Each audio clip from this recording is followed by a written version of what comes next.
welcome to this session on Prioritising Retrofit.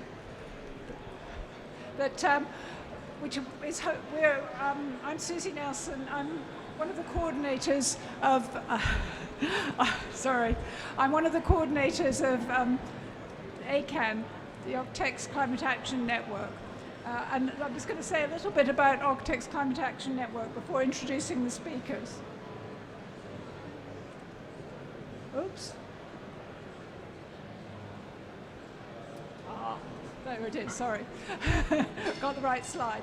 So the Architects Climate Action Network is, sorry, I'm going to keep it near my mouth, haven't I? The Architects Climate Action Network is a network of built environment professionals. It's not just architects, so please, everybody working in the built environment, concerned about the built environment, is welcome to join us.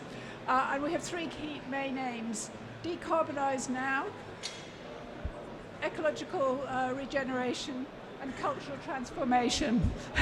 Sorry, I've got to keep focused on keeping this in the right place. Well, we've got two speakers today. Simon Sturgis is going to speak first. He's the founder of Targeting Zero, and he's a widely acknowledged expert in embodied carbon. He has advised lots of organisations, including RICS, REBA, and the Greater London Authority.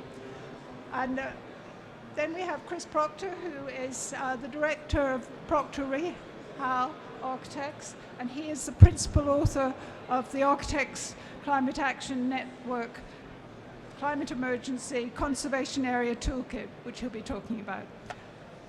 So over to Chris. Oh, over to Simon. Wrong order. Well, you might get a more interesting slideshow if Chris went first. Thank you. Come over this side. Right. This is called demolition, but I'm just going to talk about. In fact, I'm going to sort of give a bit of an overview from where I've been sort of coming from, and then I'm going to show you some case studies. So. The first thing I wanted to make, the point I wanted to make, and there are various versions of this statistic, if you like, but that global construction is reckoned to be something like one new Greater London every 6 weeks. So that's a vast amount of construction. And apart from the resources issue, there's obviously a carbon issue. The other point I would make is that, and I think this was in the blurb that was provided before this, but basically, about 10 to 15% of global emissions come from construction of buildings, which means that if you look at this diagram here, that in terms of existential threats to humanity, construction at the moment is arguably worse than nuclear war, which is a kind of quite a out there thing possibly to suggest. But given that if this was to happen, it would happen in various places, whereas at the moment, carbon emissions and the impacts are everywhere. So, you know, there is a significant issue. So I'm quoting here, this is Mark Carney, who used to be governor of the Bank of England, and he was also chair of the Financial Stability Board, and he said, we can't get to net zero by flipping a green switch. We need to rewire our entire economies. And so this was the head money man, if you like, and he's not talking about fiddling around with BREEAM or anything like that. What he's talking about here is, you know, major shift in how we do things. What I'm showing you here is what is currently the government's trajectory to net zero. So at the top there we've got net zero by 2050, and that is that was legislation passed in 2019. And then we have 78% reductions by 2035, and 68% reductions by 2030. Now, if you put those all on a graph, that's what it looks like. So 0 reductions up at the top left there, down to 100% reductions here. And the COP26 and the Act of Parliament, both in 2021, occur mysteriously absolutely on that line. So that is, if you like, the trajectory we should be working to. And if you then look at this a bit more closely, you can draw an arrow which drops down to where we are today. And what you find is that most new build happens above that line, and major retrofits and refurbishment, and indeed, of course, low carbon new build will occur below the line. The reason why you've got a red bit here is because that represents, if you like, a lick of paint approach to a building, where you're basically throwing stuff away. You're not producing anything valuable. So that's kind of more or less what a trajectory looks like. And then what I've put in that blue line there, if you are trying to do a cost-neutral new build, you will find that the supply chain will enable you to get down about 30-ish% without it costing your project more money. So that tends to be a limiting factor. But of course we have to do better, because we need to get down to this line. And certainly by 2025, we need to get down to something like 60% reductions in comparison to where we were in 1990.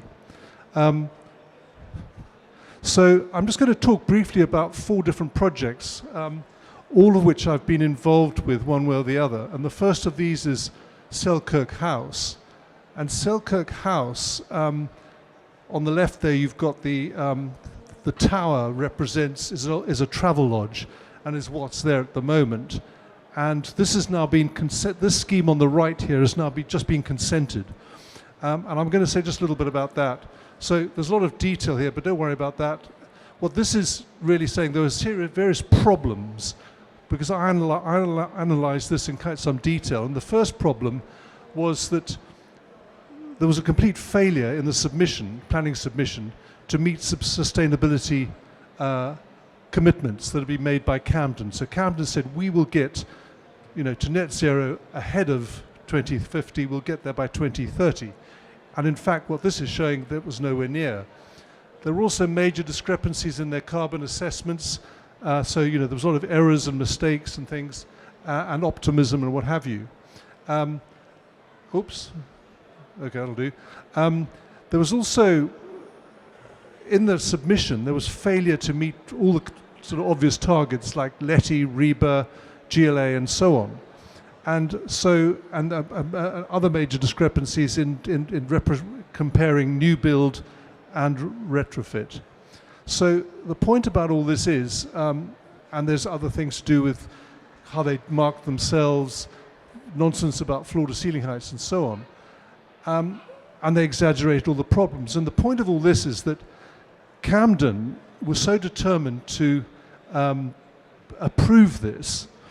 What their motives were, I'm not sure, given that there is a massive excess of office space in London at the moment, and there's a massive shortage of housing. So you'd think somebody like Camden would add that up and work out that this is much better being used as residential or equivalent.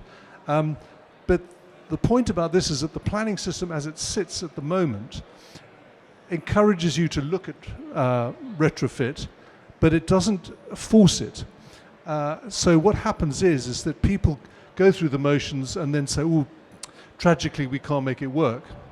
Now, we had exactly the same thing with Marks & Spencer in Oxford Street, and for those of you who've been following the news, you will know that the High Court has sent it back to the Secretary of State.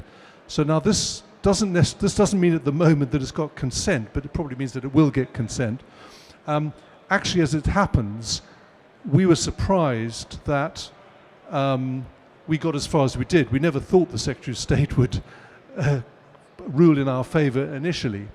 But what you're talking about for the Marks & Spencer project is you've got 3 buildings. The one in the middle is the one that we're all familiar with, but the site includes one on either side, and there's a sort of a low block at the back. And you'll see that 2 of these are less than 50 years old.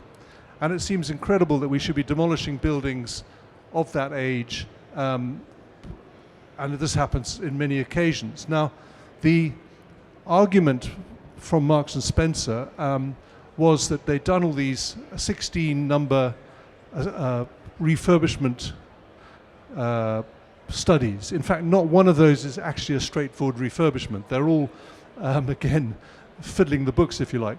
And then they had what I'm calling here a lick of paint option, which, as I mentioned a bit earlier, was at the bottom of that arrow. So liquor paint option is fundamentally inefficient. And what they did is they compared the liquor paint option with the new build. And of course that quite clearly showed that a new build was great. The other thing that was interesting was that underneath the mayhem, if you go inside the existing Marks and Spencer shop, it's chaotic in there, and you think this is hopeless. You know, any agent would think it was hopeless. But actually, underneath it all is a very straightforward structure. And this is from Arup's structural survey. And so underneath all this mayhem is a very simple thing. And if you stripped all that out, you'd have a very clean, straightforward building that you could easily make work well. The other thing is that Marks and Spencer claimed this was a retail-led scheme. Now, in fact, the only bit of retail they've committed to is this bit here at the ground level. They've given themselves the option in the planning submission to go up to 10,000 square meters, roughly, of office space. Sorry, of retail space. But the existing building has 30,000, so they've got rid of 20,000. And why that should be sort of supporting Oxford Street more than what is currently existing. This was a sort of a simple diagram that I did to show that actually you could get most of the benefits in a refurbishment. And then the office floors, what this is trying to show is that once you cleared out, you could put this core in the same place, and actually the whole thing would work very much like the new build. The other thing was that the Marks and Spencer have been claiming that the new build was the greenest building, you know, in London, all this sort of stuff. In fact, where that red dotted line is, they're building down another 2 levels of basement, which is horrifically bad in terms of carbon emissions. So all round, the Marks and Spencer scheme was a kind of smoke and mirrors exercise, and they may well get consent for it. And I think what that means is that the National Planning Policy Framework, which sort of determines these things, obviously needs fixing, because it does not align itself with the government's trajectory to net zero. So in other words, the government's produced this trajectory to net zero, but they haven't produced the teeth, if you like, to make it work. So this one here is Bastion House, London Wall West, which has a sort of similar sort of saga. I won't go through to quite so much detail, but what they did was the architects looked at, as you see here, 9 options. Now the one in the red box, major refurbishment, they discounted as inefficient and hopeless.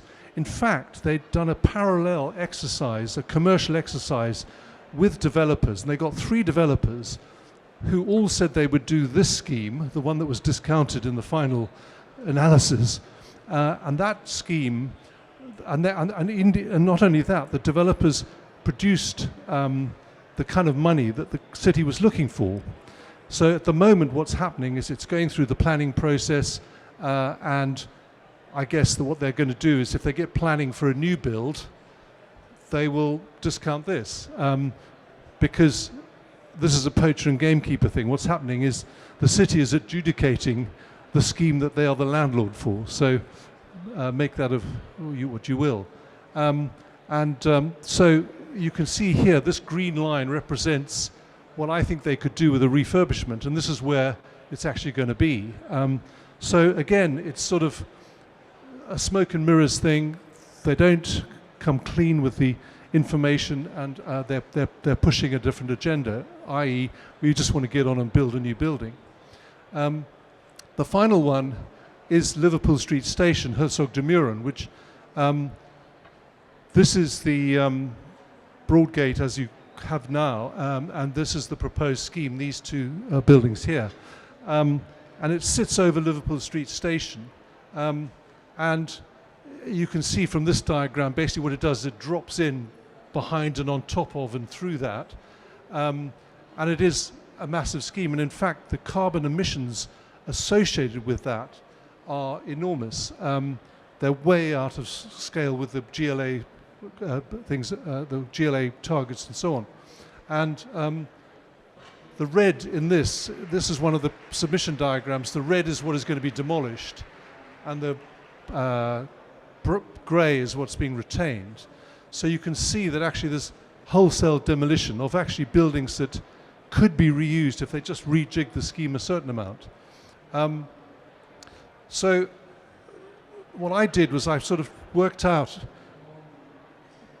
being fairly generous, I think, what the Liverpool Street Station submission looks like based on the figures they've produced and where they needed to be here. And you see, this is where they should be, 680 kilograms per square meter, but they're 1,437. So, you know, there is no way that this is a carbon efficient scheme. And of course, it includes a lot of demolition. So I thought I'd try and do a sort of sketch out what I thought would happen. So I've tried to do the diagram here. This is showing a kind of typical streetscape, if you like, entirely theoretical, made up of a few sites. And I think the recognition is that you would have to demolish certain things if you wish to make the whole site more efficient, and by that I mean optimize the existing material, because what my feeling is that we should retain as much as we can, but we should also, on a carbon cost benefit basis, assess what should be taken away in order to make things overall better, because you have a site and the objective then is to fill in the site. Now what I'm suggesting with this kind of an approach is that in essence we reuse as much as we possibly can, but allow ourselves to build higher based on what the urban infrastructure can take, rather than necessarily saying, well, we've got to respect the existing architecture. And this is where I sort of change direction from people like Save and so on. But and again, I think you either keep existing basements, but you don't build new ones. And I've just had these two, which I thought were kind of, I'm not promoting the fully glazed facade by any means, but the point about this is to say, you know, you can put buildings on top of buildings, and they can be architecturally very different. Whereas we tend to, in this country, we tend to go with, well, we've got to respect the existing building. And I'm saying, well, maybe we should be a bit more adventurous with this. Obviously, if it's a sort of grade 1 listed and it's superior, you know, fantastic architecture, we should take maybe a slightly more kind of reticent approach. But I think for a lot of buildings, the interest and excitement could well be architecturally in the overlap of these different types of architecture. Thank you very much. Thank you very much, Simon. Over to you, Chris. Hello. Let me just... Oh. Right. I'm the author of the the Climate Emergency Conservation Area Toolkit. It's a bit of a mouthful, but it's clear what it's about. And you probably have seen it because we launched it last year here at EcoBuild, the print copy, and it's downloadable with a PDF on the website. But there's still a few hard copies left, and Reba is selling it. And we had some at the stand, but you can go to Reba. But you can also do email directly to me, and we can send out the few that we have. But it's a PDF downloadable. So it was this idea to research one particular conservation area and see what numbers came up, see what was interesting about it. And I found that there's a lot of things that could be learned, the planners could learn about. And if we look at what the challenge is, we've got this big, massive challenge to 2050. And what do we have to do to achieve that? We have to go combustion free. We have to not burn anything. We have to stop burning. So that's first. And we also have to reduce our energy demand. You know, heat pumps alone will not achieve what we need to do. And Letty has suggested that we need to do a 62% reduction of space heating. This is for homes. Most of my focus now is on homes, which is 20% of our carbon in the UK. So Letty has suggested that the existing area of our existing stock is here, and we have to shift this wholesale back to here. So it's a big change, and we also have to electrify, which is the no burning. And if we just think about electrifying, our bills would be too high, and we would have problems with the grid supplying enough energy. So we have to do both. We have to change from petrol to electricity. We have to reduce the demand. This was a particular project that I did in my office, looking at a very leaky old house in a conservation area, and using Retrofit in passive house, it could come down to this level. And this is a non-listed house, and I took certain stances with it. I was able to use some passive house ideas I'll show you later. But this is a house that was out of the ordinary. So it's that kind of move that we need to do. So what I'm proposing is Retrofit 2.0, which I'm kind of drawing from the experience we've had with Retrofit to date.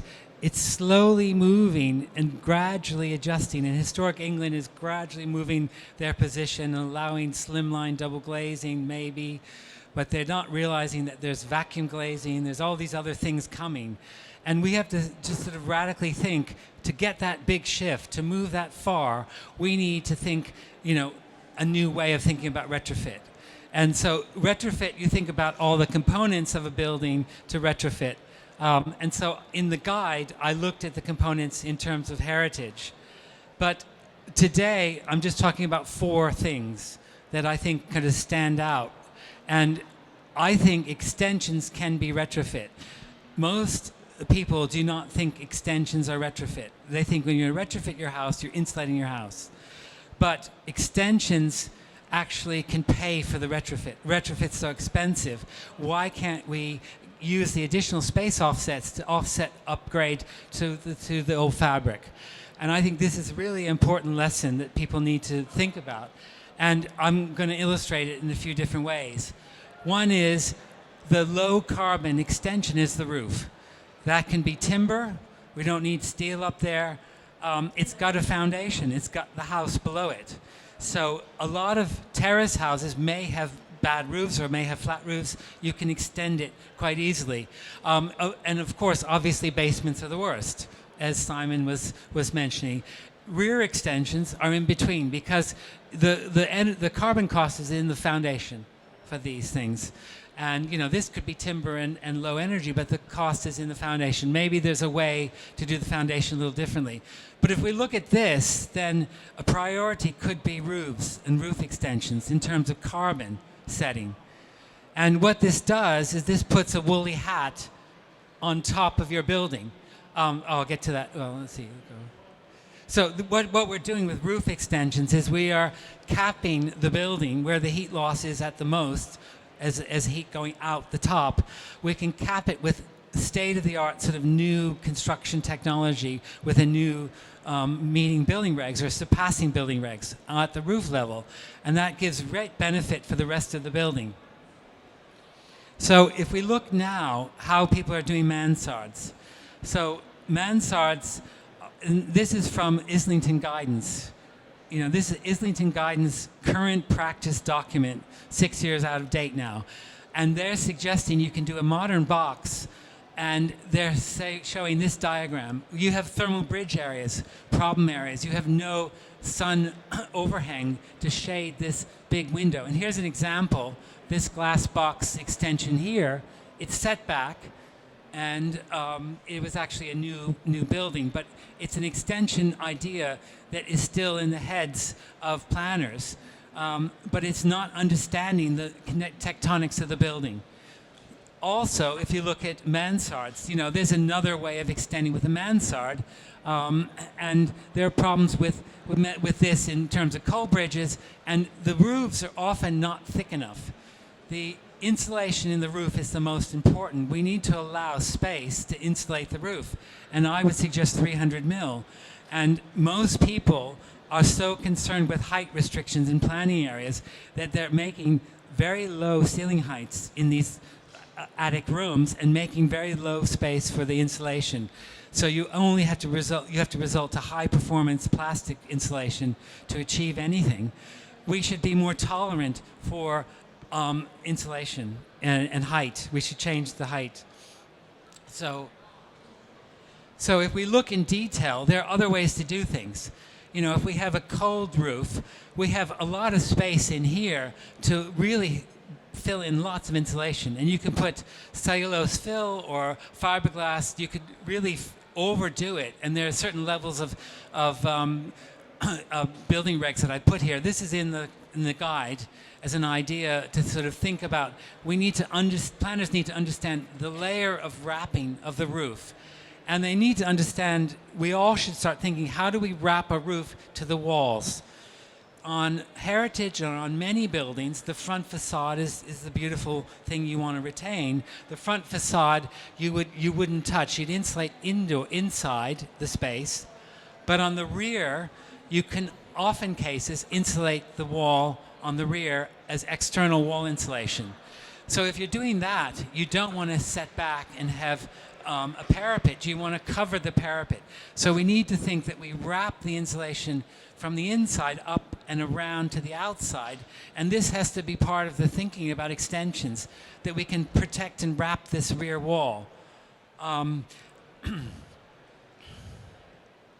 So conversely, with sort of a modern kind of extension where you might have a bit of a terrace behind a parapet or something, these are just scheme ideas. But you might think, you know, you want a delicate and sort of modern detail of a very thin roof, but then you allow space to taper back and make space for the insulation. That has to be done. And then you think of how you wrap and condense, you know, connect it to any future internal insulation. Because you may do this without doing some of the other elements. You may not do the wall insulation, but you might in the future. So you think, how can this connect? And at the back, how does this connect on the outside? And it's because we have public realm and we have private realm. And in planning, a lot of emphasis is on the public realm. That has to meet the community and the heritage standards. But the private realm is more flexible. And I'm not talking about listed buildings. I'm talking about conservation area buildings that are more generic. And there's scope to do things in the back. Okay, another form extension is a rear extension. Now, why put the insulation against the mass wall? So you're spending a lot of money to insulate the house, and you're covering up maybe perhaps beautiful brickwork. Why not pull it away and use that internal space as additional space and keep the brickwork inside your house, the mass inside your house, and beautiful brickwork on the back? You know, why put it here? Why not just move it out and use this space? And this can pay for the upgrade. So we need to think, you know, if we're extending out the back, how we're doing it in terms of form factor. We're creating this new kind of wrapped area. We don't want to have lots of surface volume and surface area. We have to think the efficiency of cozying up to your neighbor, especially with terraces. And you get a lot of these extensions. Maybe some of them are original, some of them have been added. But then you think, if you're going to add new extensions, share the party walls. You know, build it to fit within the party walls so that you have the least surface area. And this is quite important form factor. Rather than extend it too far out, you know, share the wall. So you might do something like this. So you have a rear extension and you expose the brickwork as part of the space, and you've done it to the highest standard, and you may have underfloor heating. This was an option of inside a historic house if you take this out or you keep the existing floor. There are different ways to do this, but the idea is to keep this space with wrapping and the mass is inside and not a lot of glazing. If this is south, you have to think how you're shading and not doing like a glass box, because that defeats the purpose of the retrofit. So every house is a power station. Solar now is so affordable, and the technology is really completely mature. We have solar panels that have 40-year warranties. How many products in the building industry have a 40-year warranty? You know, this is pretty amazing. This SunPower Maxion has a 40-year warranty that it'll keep generating 88% of its energy in year 40. So if you think about it, you know, that is going to slowly degrade over time, but that solar panel is going to last 100 years, or it's going to last a long time. There's no point in taking out a solar panel if it's still generating 70% of your electricity, or 60%. It's still useful. And so there's mature technology. And if you look at London, we have a solar map. We have data that shows every rooftop in London, and it's through the mayor's maps, London government, and it shows the amount of generation on particular roofs. So we have resources there that'll help us. In my neighborhood, 31% of the roofs are solar ready. So this is a heritage area, conservation area, but a lot of the roofs have a flat on the top, flat extended mansards, other flat roofs. And there are some London roofs, butterfly roofs, where you can easily put solar hidden within the roof. So we found that, through counting and looking down with Google Maps, 31% is already there. It's available to use. You don't have to do anything to change the architecture. And the type of system, if you have a flat roof, I really like east-west. And these are systems that can cover the entire roof with a very low 15-degree angle. So what it does is it puts more panels on the roof.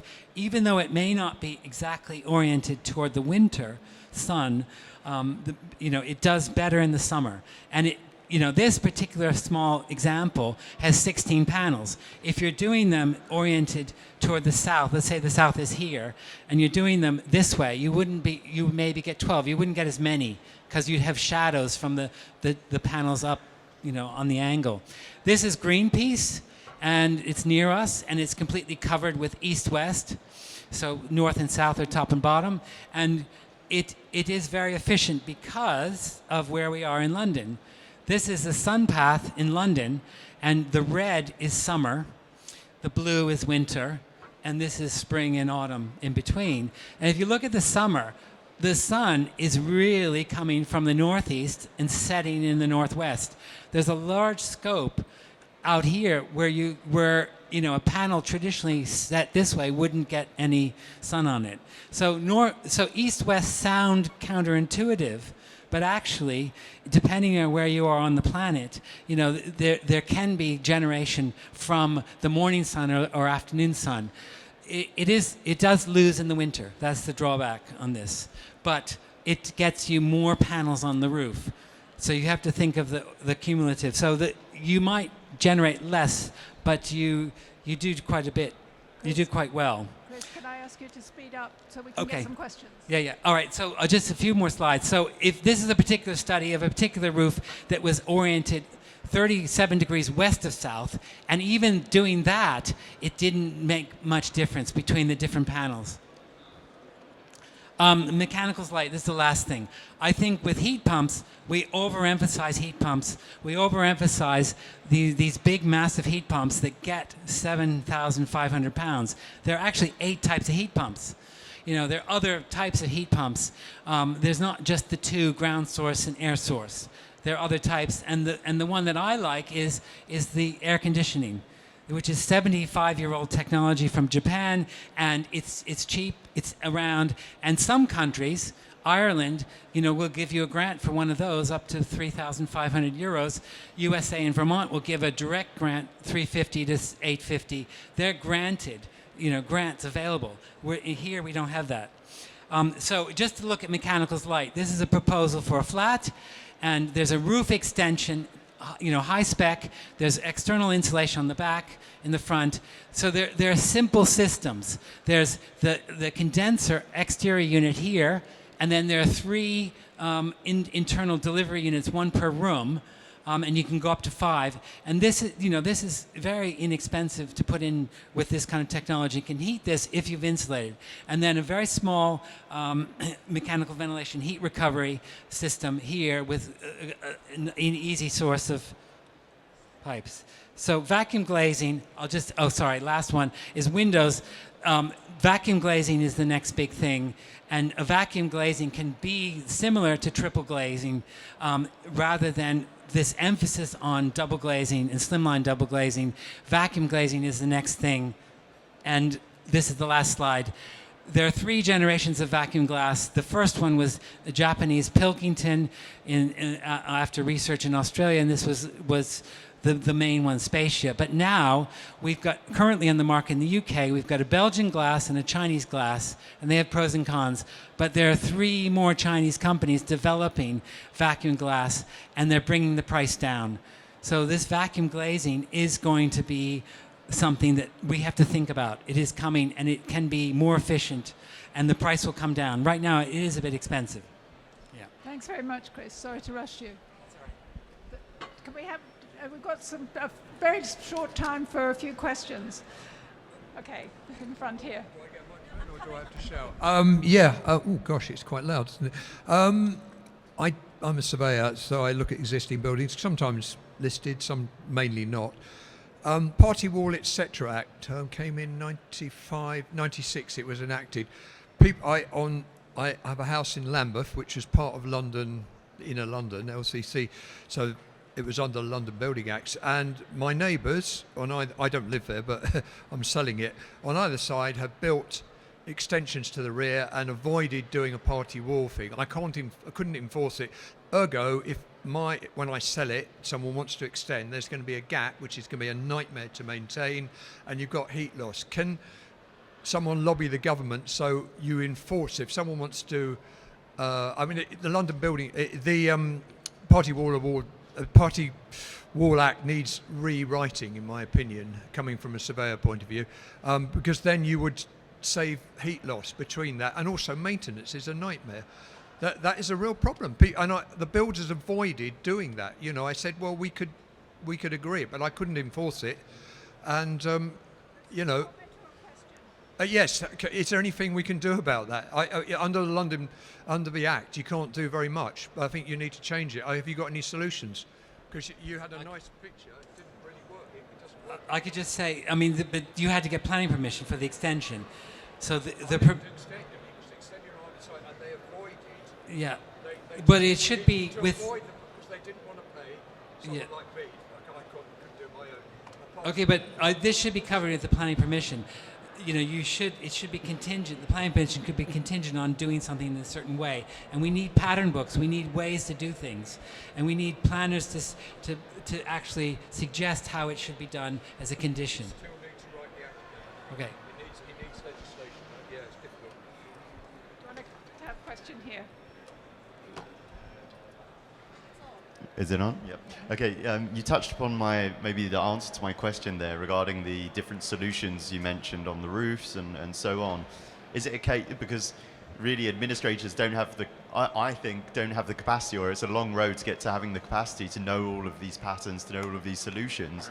Is it a case of mainstreaming these best practices as much as possible, or is there a way of like a new regulatory tool that gives wiggle room, provided there are proofs of the environmental performance benefits and so on? Like, what's a flexible mechanism that doesn't allow for, doesn't open Pandora's box of everyone doing random different things that might not work that well actually, but that go towards what you were suggesting? I'm an advocate of pattern book and a supplementary planning document that councils are working on and developing, where they suggest how they want you to do things. Now, working within conservation, you have a lot of tools. Planners can tell us how to do things within conservation.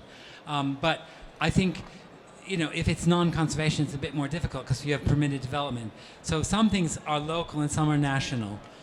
There has to be research and publish ways of doing things that make sense.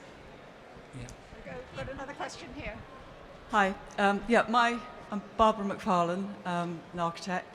My question's for Simon, really. And the schemes you showed were commercial schemes. What's your view about estate regeneration projects?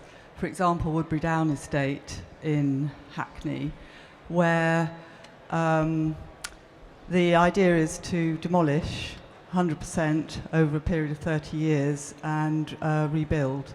There's been no scope for refurbishment. Used to house over 2,000 social homes, and we'll be lucky if we get 1,000 social homes out of a total of about 5,500 flats. Yeah, I've come across this issue before, and sometimes it's to do with an equation, to do with local authorities wanting to say they've produced a lot more housing. So they might demolish 500 houses so they can build 1,000. So that makes them look good from a 500 plus point. But I think that the sort of underlying point really is that my personal view is that if we're going to meet and deal with the climate crisis, we've got to actually rethink how we do things. And we've got to actually start from the perspective that we do the best we can with existing buildings. Now, obviously, some buildings are beyond, useful repair. But I think as a sort of starting point, people should be really sort of forced, if you like, to follow that route. And I think, come back to the national planning project. So, your example you gave, I was briefly involved with Cressingham Gardens, with exactly the same problem. And, they're weirdly designed from today's perspective in some respects. You get cold bridging, all this kind of thing. But I think we've got to work out, and the sort of solutions that Chris has been talking about, there are ways to fix these things. And we need to focus on that rather than try and start from the perspective of knocking down and rebuilding. Obviously, we have a housing crisis. We need more housing, and it's these quite often these seem irreconcilable, but they, I think we've got to be more imaginative of what we do with existing buildings. Thank you. Have we got time for another question? You've got 2 minutes. Okay, one more question. Does anyone else have a question? Thanks. Just a quick one to follow up on that last point. Do you think it would be appropriate to force policy that makes demolition really difficult? Yes, I do. At the moment, in London, for example, policy SI2, I wrote the words, and I wish I'd done them differently now, because I said prioritize retrofit.